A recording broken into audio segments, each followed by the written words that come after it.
చిన్న తప్పు జరిగి ఉన్న దేనికైనా సిద్ధం పాలక మండలి సభ్యునిగా ఆ రోజుల్లో అధ్యక్షుడిగా సుబ్బారెడ్డి గారి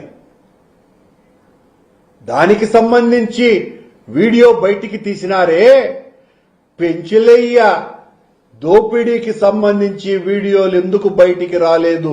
కాపలా కుక్కగారు, అది బయటికి రావాలి కదా. 3 ఏళ్ల క్రితందే బయటికి వస్తే సంవత్సరం క్రితం నాటిది బయటికి రావాల్సిన అవసరం ఉన్నది కదా. దాచేశారు.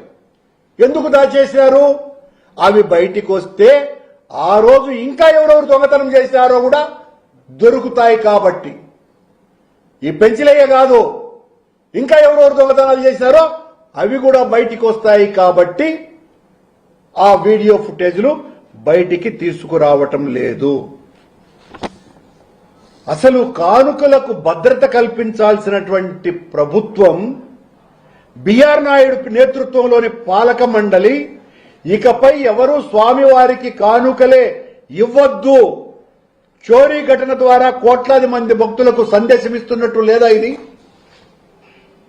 ఎంత దారుణమండి! ఇది ఎంత ఘోరం, అపచారం, అమానుషం, దైవద్రోహం, భక్తద్రోహం, భాగవతావమానం, కలియుగ కల్మషం, 7 కొండలంత వేదన, ఎదనంతా నిండిపోయేటువంటి విషయం భక్తులకందరికీ కూడా.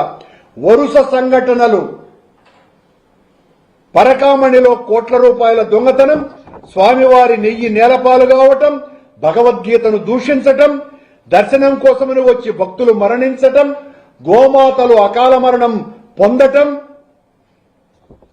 నారాయణ విగ్రహం మలమూత్రాల మధ్యన విసిరి పారవేయటం, ఇవన్నీ దేనికి సంకేతాలు? మీ పాలనా వైఫల్యాలకు ఇంతకంటే ఉదాహరణలు మరొకటున్నాయా? కొండ మీద విచ్చలవిడిగా మద్యం దొరుకుతుంది, రౌడీలు కొట్లాడుకుంటారు, దళారులు మామూలుగా లేరు. మా హయాంలో మేము దాదాపు 600 మందిని కరోనాకు ముందే, కరోనా రావటానికి ముందే 600 మంది మీద ముద్దాయిలని అరెస్టు చేశాం, తప్పుడు పనులు చేసే వాళ్ల మీద. ఇవన్నీ రికార్డే. దాదాపు 1500 మందికి పైగా బైండ్ ఓవర్ కేసుల్ని పెట్టడం జరిగింది. ఈ ప్రభుత్వం ఈ 2 సంవత్సరాలలో ఒక్కరిని కూడా బైండ్ ఓవర్ చేసుకోవాల, ఒక్క కేసు కూడా నమోదు చేయాల. కొండ మీద 300 రూపాయల టికెట్టు 3000 నుంచి 4000 రూపాయలకు రోజుకు 3000 టికెట్లు అమ్ముతున్నారు. బరి తెగించిపోయినారు కొండ మీద. బిఆర్ నాయుడు నేతృత్వంలో ఉన్నటువంటి పాలక మండలి సభ్యులు, ముఖ్యమైనటువంటి వాళ్ళు దీంట్లో భాగస్వాములుగా ఈ తతంగమంతా నడుస్తున్నది. మేము అధికారంలోకి వచ్చిన తర్వాత మేము ఆదాయాన్ని పెంచుకోవాలి కదా అని అంటే కొండ మీద టికెట్లు అమ్ముకోండి అని ప్రభుత్వమే వాళ్లకు దారాదత్తం చేసినట్టుగా 4300 రూపాయల టికెట్లని ఈ రకంగా అమ్ముతున్నారు. కూటమి ప్రభుత్వం వచ్చిన దగ్గర నుంచి అపచార పరంపర నిరంతరం అశేషంగా సాగుతూనే ఉంది. శ్రీవారి కొలువు దొంగలకు, కాముకులకు నిలయంగా మార్చివేశారు. అధ్యక్షుడే అంగనాలతో ఓరలాడుతూ ఉంటే కిందివారు చోరీలు, దొంగతనాలు చేయకుండా ఎలా ఉంటారు?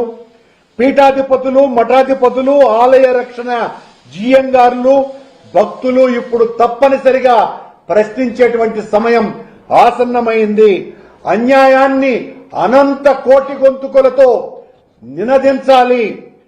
అష్టగ్రహ కూటమి ఏర్పడితే అన్ని అరిష్టాలు అంటారు పెద్దలు. ఈ త్రికూటమి పాలన వలన త్రిలింగ దేశం దైవానుగ్రహానికి లోనవుతుందని జనం భీతిల్లుతున్నారు. 1 కాదు, 2 కాదు, ఈ రకంగా నిన్న పెంచలయ్య పరకామణిలో జరిగినటువంటి దొంగతనాన్ని సమర్థించుకోవటానికి టీటీడీ ఈ రోజున పడిన పాట్లు, చంద్రబాబు నియమించినటువంటి భక్తాగ్రేసుడైనటువంటి దాస్యుడు ఇప్పించినటువంటి ఆ ప్రకటన అదేమన్నా కోట్ల రూపాయల దొంగతనమా? 5 రూపాయల దొంగతనం చేసిన టీటీడీలో ఉద్యోగస్తుణ్ణి ఉద్యోగం నుంచి సస్పెండ్ చేస్తారు, జైలుకు పంపుతారు అవినీతి పరుణ్ణి. దాని మీద మీ వివరణ సిగ్గుచేటు. ఏం చెప్తారు? ఈ కృష్ణకుమార్ కేసుకు సంబంధించి 950 $100 నోట్లని 87